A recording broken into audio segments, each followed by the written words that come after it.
Okay, we're gonna get started. Again, everyone, sorry for the delay getting started this morning. For those of you that don't know me, my name is Belinda Wickram. I'm the Director of Economic and Community Development here at the town of Minto. Despite us not being able to work lights or run presentations here, rest assured we've done these big dig projects in Clifford and Hairston, and we have won awards. So I hope you're in good hands and feel more confident than our ability to run lights. Okay, I'm going to turn over. How we're going to do it this morning is Jeremy Gibson. He's our Senior Project Manager at Triton Engineering. And Chris Clark is with Triton as well. He's a partner. Both these guys have worked on our projects before. They're going to go through our presentation on the project. We're going to have a little bit of time for Q&A, but if you don't get, we're not going to answer like specific property questions.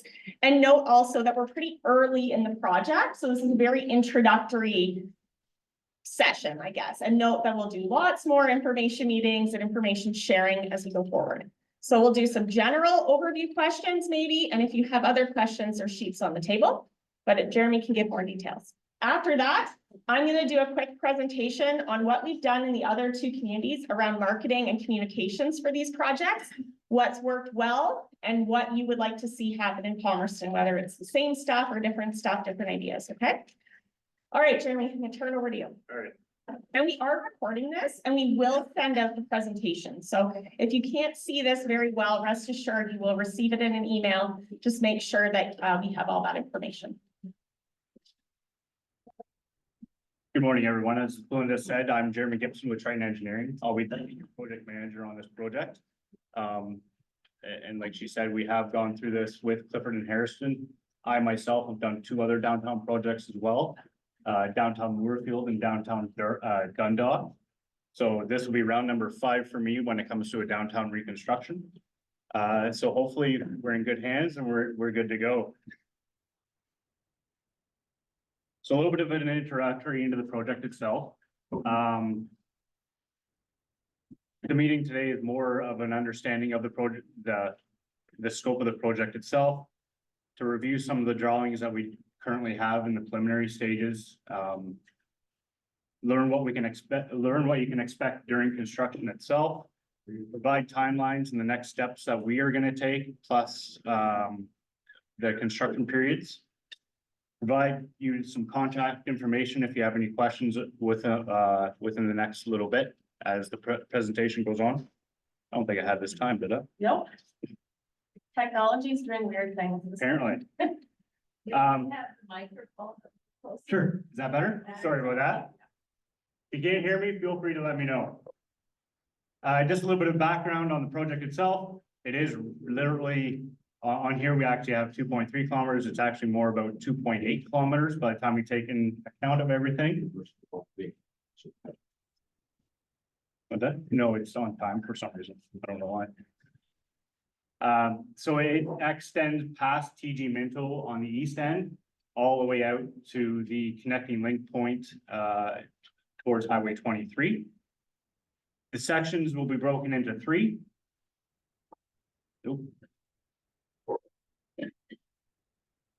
Section number 1 will be the eastern section from the easternmost limit of White's Road. Section 2 will be from White's Road to King Street, and section 3 will be King Street to the connecting link point out at Highway 23. A little bit of background on the purpose of the reconstruction. With the projected growth of Palmerston itself, with the residential and industrial and commercial properties, we're looking to streamline a few things to ensure that Palmerston is actually able to accommodate this growth. So we've looked at multiple scenarios, and this is basically what we've come up with. We're looking at building 2 roundabouts within the town of Palmerston. One will be at Toronto Street, and another one will be at Minto Road. This will be to accommodate the expected influx of traffic as Palmerston grows. We'll be looking to widening the intersection at Main Street and King Street. As we know, this is a pinch point for a lot of trucks and vehicles. And a lot of people get stuck there waiting for vehicles to come out or onto King Street itself. We are looking at signalizing William Street intersection as well in the downtown portion. So this will hopefully alleviate some of the concerns that the Palmerston has had over the years. White's Road, we're looking to add a left and right hand turn lanes. As we know, this intersection, we get quite busy when the school is let out and when TG Minto is let out. Plus with the hospital and the retirement home in the area. We're also looking to improve pedestrian connectivity and provide a curved cross section with sidewalks on both sides of the street from one end to the other. We're looking to upgrade all the water system and the storm system infrastructure as it's aging and it is becoming at the end of its serviceable life. Some of the water main actually in downtown is predated 1908. So we'll be looking to upgrade a lot of that. And then there are some small pockets of sanitary sewer that will need to be updated as well to facilitate the future growth.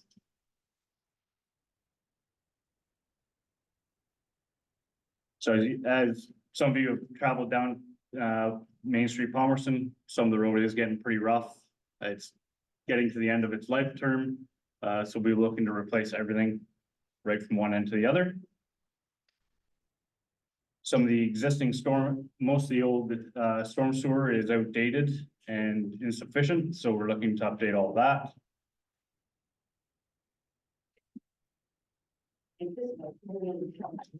So this is a more detailed breakdown of the sections of the construction itself.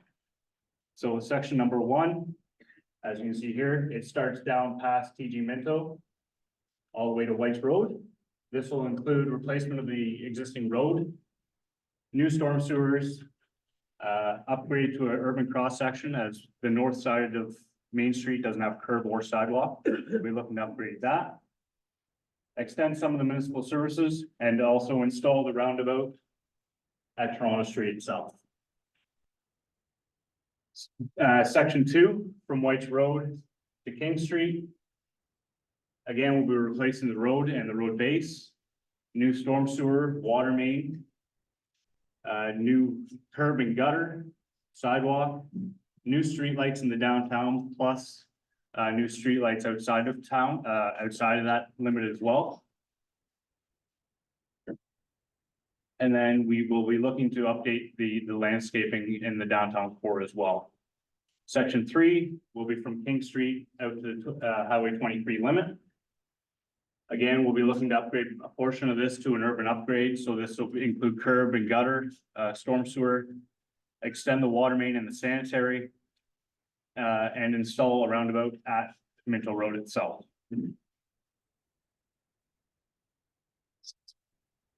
So this is kind of more of a breakdown of kind of what we're looking at during the construction phase of section 1 and 3. These two sections will remain open during construction. These will be limited likely down to 1 lane to maintain traffic. And then reopened in the evening and on the weekends, two-way traffic when actually feasible. We'll always maintain access to Stevens on the east end, Stevenson Crescent or Bridge Crescent at all times, just to maintain the residential access there. At one point, we may have to close these sections just for paving operations. When it comes to paving a roundabout, it can be quite intricate. And normally what this ends up being is usually a night activity to minimize the impact on traffic. And then on the west end, we'll, as mentioned on the east end, we'll always try and maintain access to Minto Road as well. Obviously, we can't interrupt the industrial park. So we'll do our best to make sure that access is never impeded. And then section 2, which will be from White's Road to King Street. This is our more intricate reconstruct itself. So this section will be closed to all through traffic. With detours set up within and outside of town. During construction, we've always maintained pedestrian access to all the businesses. We are still in the preliminary stages on figuring out how to maintain parking access to the parking lots that are available and looking at other avenues as well to make sure that people still can access the downtown to keep it thriving.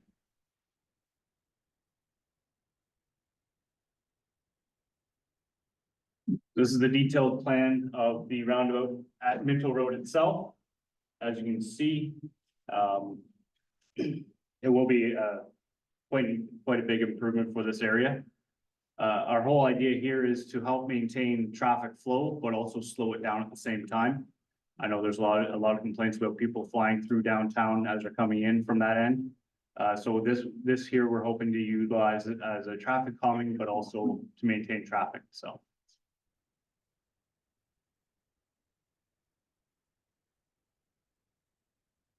This is the improvement to King Street intersection.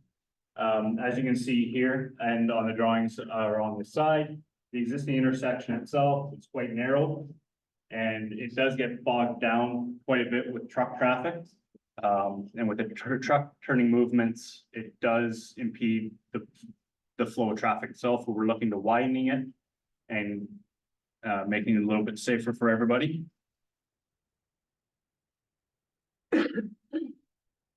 So this is the William Street intersection. So we are going to be installing a set of traffic lights at this intersection. We will be removing the current pedestrian crosswalk that is there and replacing it with the street lights.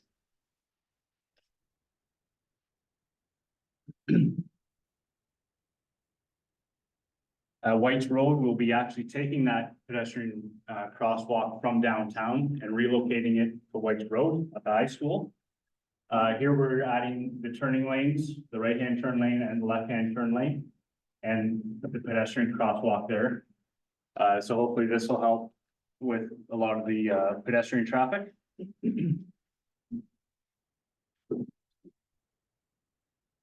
And then the Toronto Street intersection, again, we'll be installing a roundabout in this area.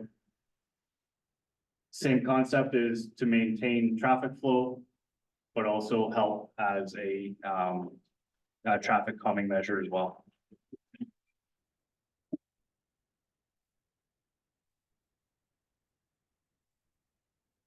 So the downtown itself, we'll be looking to replace all the decorative street lights, upgrade the boulevards. Currently it's brick. I believe we are looking to actually replace that with colored concrete. At this point, we're not quite sure what avenue we're going with that, but it will be a little bit of quite a bit of an improvement. To help maintain traffic speeds and calming, we have bumped out the curbs and sidewalks at the intersections.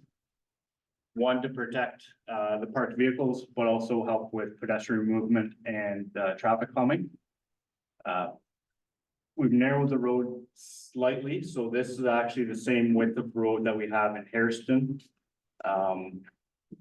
So we're quite confident that this will help with a lot of the traffic calming improvements. And this is just a typical cross section of the downtown core itself. So as you can see, new sidewalks, boulevard, street lights, and new road base. And then this cross section is actually at the Foodland itself. So with the vehicles parking in the parking lot right now, a lot of the times they're overhanging onto the sidewalk. So we'll be looking at adding a curb or a decorative feature that'll help stop that from happening.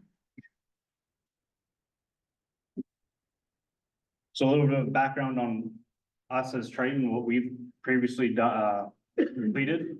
We've completed a full topographical survey for the whole project from one end to the other. Picking up all the details of what existing buildings, the existing infrastructure, so we can go ahead with our full design. We've had a geotechnical investigation completed, so we've had a boreholes completed throughout the whole project, which gives us information on the existing road base. So we know the best route to rebuild it to make sure it lasts as long as we obviously can. And we've also completed a OLS, which is Ontario Land Surveyor legal survey of the whole project itself, so we know where all property lines are and the municipal right of way itself.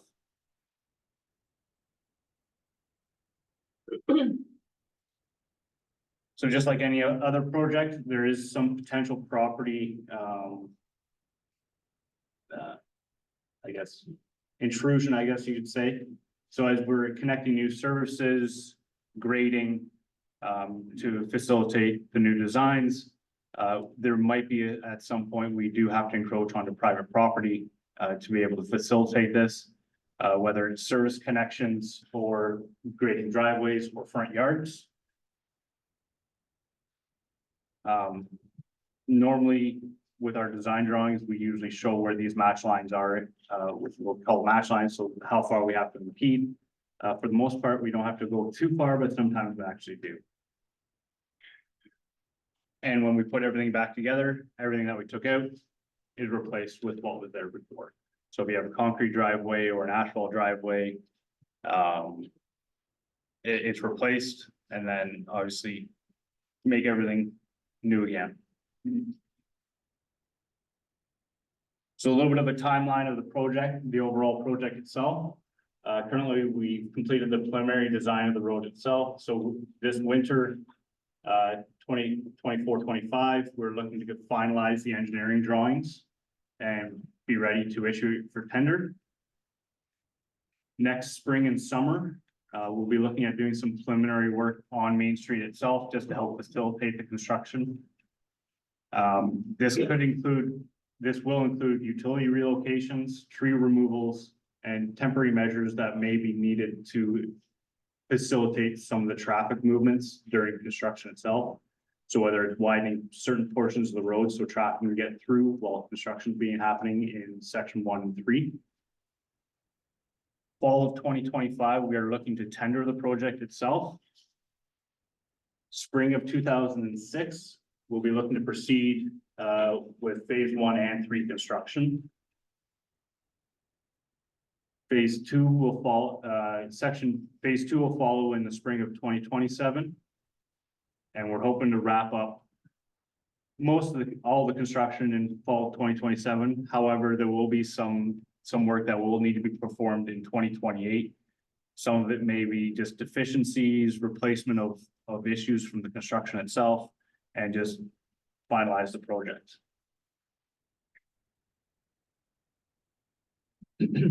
So we'll just open up the floor now if there's any general questions in regards to construction itself.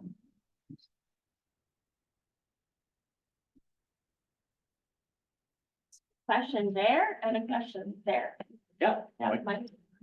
Can we have the lights on, please? I can try, Bonnie. At all the intersections, why do we make them smaller? Truck traffic has a lot harder time to navigate through any of these intersections. Is there a specific intersection? Oh, just you were narrowing almost every intersection, so. That's more the downtown core itself, to slow the traffic down. It's not based with our intersection designs, they do accommodate all truck traffic. It's just a matter of narrowing it up a little bit, just to slow that traffic down. So the intersections in general, we're widening most intersections like King Street. Your approaches into the roundabouts, those are all being widened. It looks narrow from the main street is narrow, the east to west corridor. And then the bump outs are to be able to encroach into the intersection to see so that you're past the parked vehicles. Yeah, it affects the truck traffic big time. I find all those bump outs, you basically have to drive over them, or you take up all 4 lanes of traffic, the 2 lanes that you're coming in, you have to get over far enough to make a right-hand corner, and then you take up both lanes of the Main Street section if you're trying to go into those roads. Yeah, so most of the intersections themselves, the radiuses themselves have been improved for that truck movement itself, that hopefully mitigates that encroachment on that other lane. But all those bump outs, So you can't go around the corner without going over those bump outs in the truck. yeah, the bump outs are from Henry Street. Henry Street to Norman. To Norman. So you're actually, the only impact is really to Norman. and to Henry. The other interior lanes, yes, at William. But where we're seeing the most traffic, that from a truck perspective, King, White's Road, those ones are being widened to improve that on the county roads themselves. Which is where we try to direct.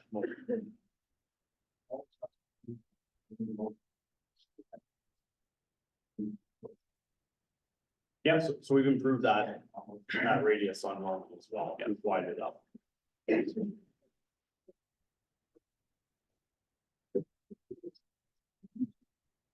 Yes. The roundabouts, are they, just to clarify, the roundabouts, are they part of phase two or are they?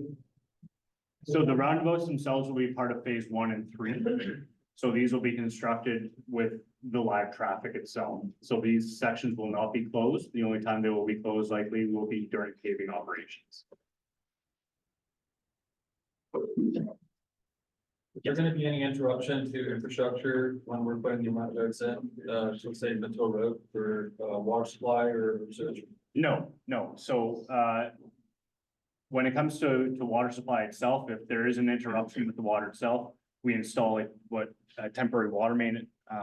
But with Minto Road, we're not touching the existing water main in the intersection. So that flow will not be impacted. And if it is, there is always temporary measures that we put in place that we can't interrupt that flow. Yes. Do you anticipate any weight restrictions on the road while it's under construction?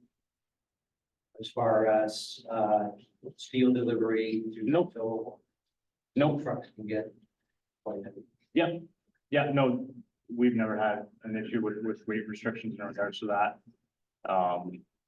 And I did notice on the one, slide, you have access to the north end of Minto via third line.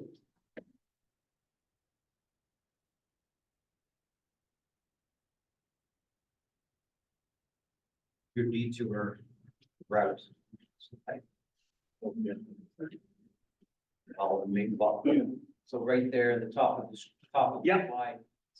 So we'll be able to access the north end of Minto via, is that the third line? You won't. No, so unfortunately, with the size of the drawing itself, I couldn't get the third line in the map itself, so I kind of did a quick drawing of it. So it doesn't actually match up with Minto Road itself. It's just showing that with the truck traffic to get to Minto Road, it's either they're gonna have to come down White's Road across to Toronto, down to King and then back over, or they can just take the third line over to 23 and it. Okay. If they're coming from Harrison.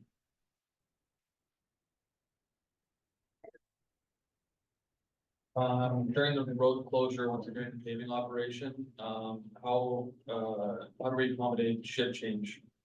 For say PG Minto or for any access to Minto Road for afternoon shift? So again, since this is a very preliminary meeting itself, normally with a project like this, we do actually interact with each of the businesses to get this information. In the future, we will be actually asking for business hours, deliveries, in your case, shift changes. Those hours we actually incorporate into the contract that we send out. So the contractor is fully aware that this stuff needs to be accommodated no matter what. Yes. Explain to me in a little finer detail how you come to figure that narrowing the street slows up the truck speed. Like if you go to the main street now, those trucks come up through there. Like you can't tell me from a roundabout at Toronto Street, they're not gonna have that speed back up by the time they get to the main corner. They come up there through now, and that bump out that you have now doesn't look good as far as slowing up any truck traffic. Like I don't know how the two work together.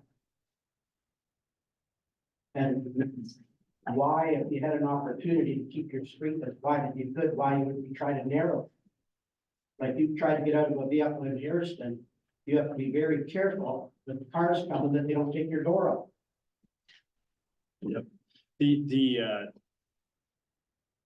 Generally, when you're looking to calm traffic, the calming traffic technique, traffic calming technique is to narrow up the roads slightly. So we're narrowing up the road by half a meter.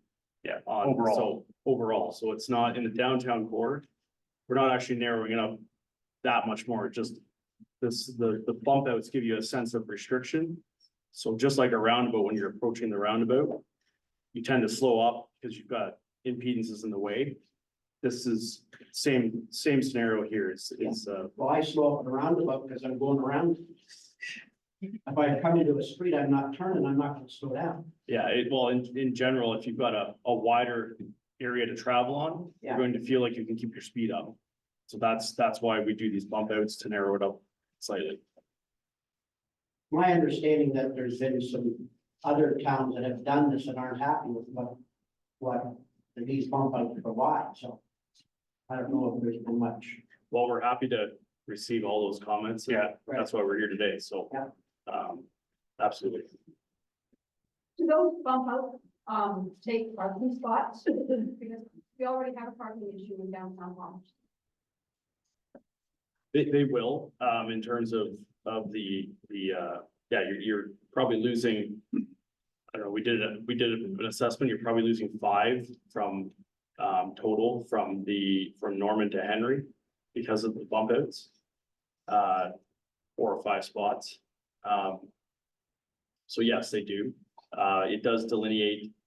So you're trading one for the other in a sense. So that's, in terms of traffic calming and speeds coming through town to, and the lights.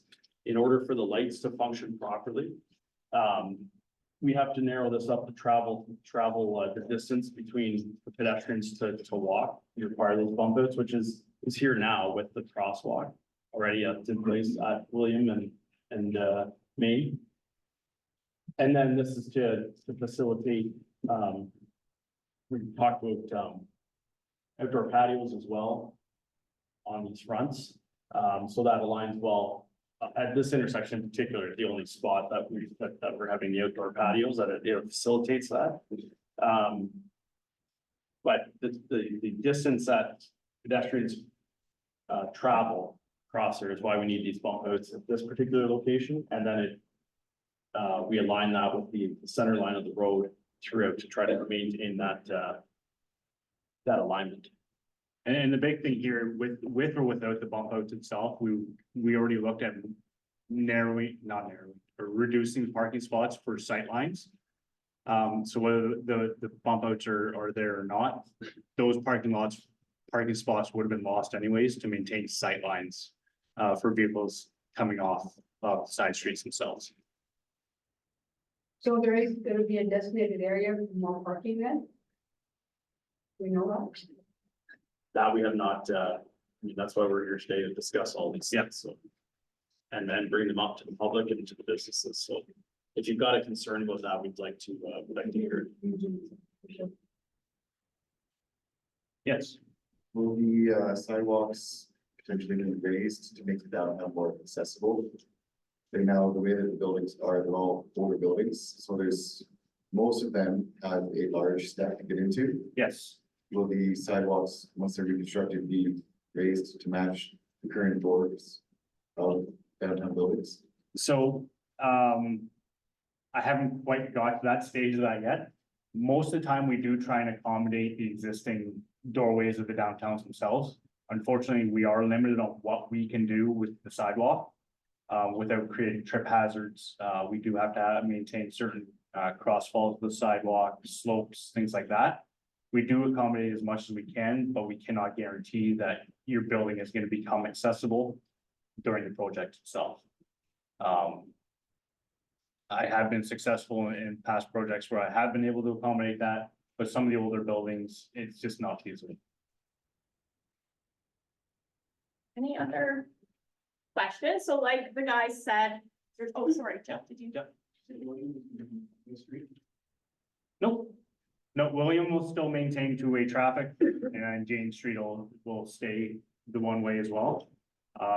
Now, keep that in mind, Jane Street, we may have to, during construction itself, look at reversing that just to maintain access across town. It's with that section closed. We do have to maintain access from one side of town to the other. So there will be instances where a certain intersection will be closed, that traffic will be diverted to possibly Jane Street or Norman or Henry to get across. Okay, thank you. Okay, as the guys mentioned, there's comment sheets on your table. Please fill those out with your concerns and put them in that box over there. Brandy's gonna dim the lights down. I'm gonna go through this presentation that I've pulled together here. So just give me a minute to switch out the presentations. Not too dark, but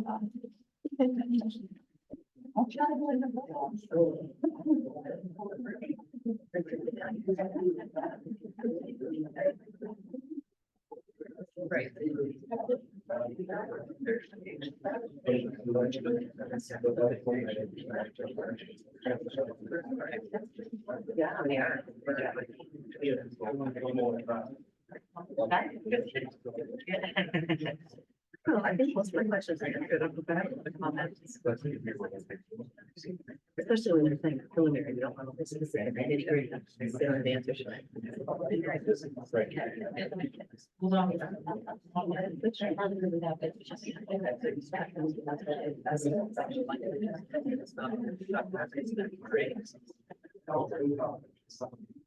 that's good. Thank you. That's good.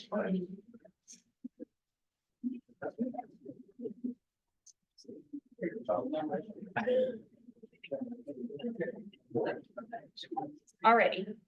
This is so weird because back here you can't hear the microphone, so it doesn't even feel like I'm using one. So if you can't, can you hear me?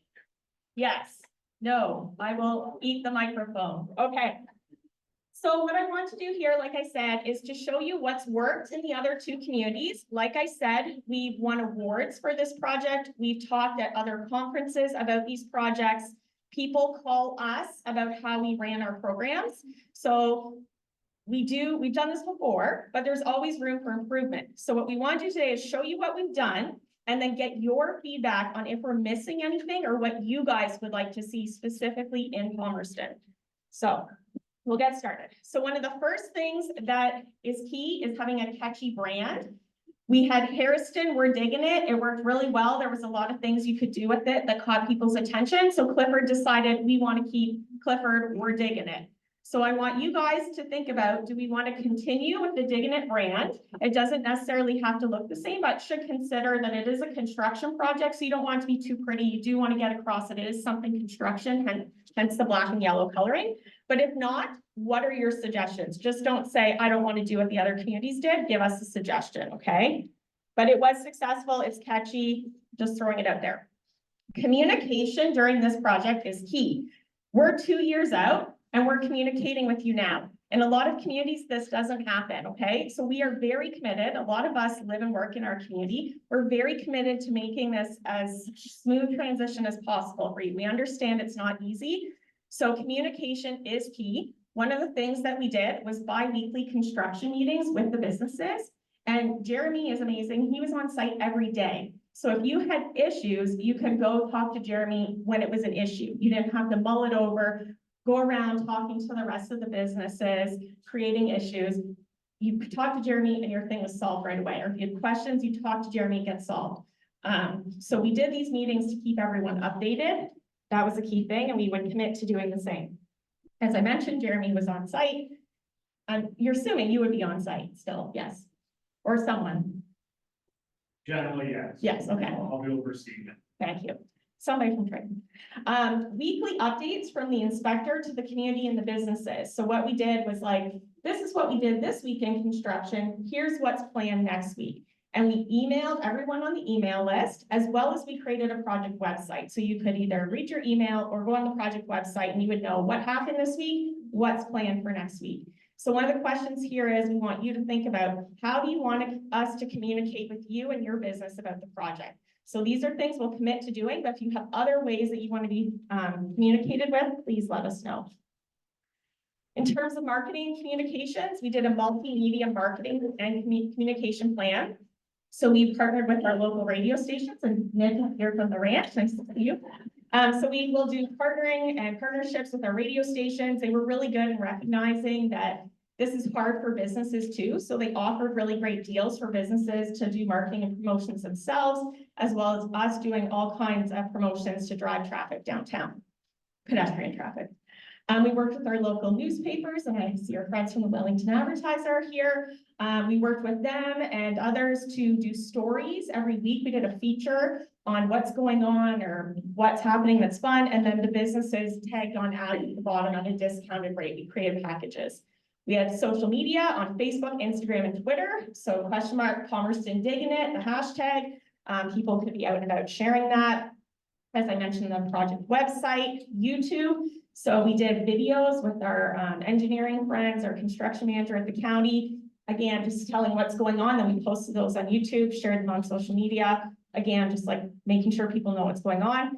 We also offered to do community presentations. So different groups and clubs had us out to tell them what was going on. And then signage, of course, parking and like businesses are open, that sort of thing. So these are just examples of videos that we posted, the website, the businesses, we did individual businesses so they could promote what they're doing special. So the pharmacy, for example, they deliver prescriptions for people. And I think COVID is a good time, not a good time to think back on, but like tools that you utilize during that time would be good to bring back during this time. If people can't get to your store, how can you service your clients? So on this side, we want to ask you, how do you want us to communicate with the public about the project and any like promotion ideas you might have? This is an example of the passport booklet we had. So this was full of different coupons that businesses could have in there. We also had maps and parking and detour information was all in here. And we ran a really fun thing with digging it dollars. So at the time, Taylor was there and our team over here will be downtown surprising shoppers with like our Think Minto First gift cards and thanking them for shopping downtown.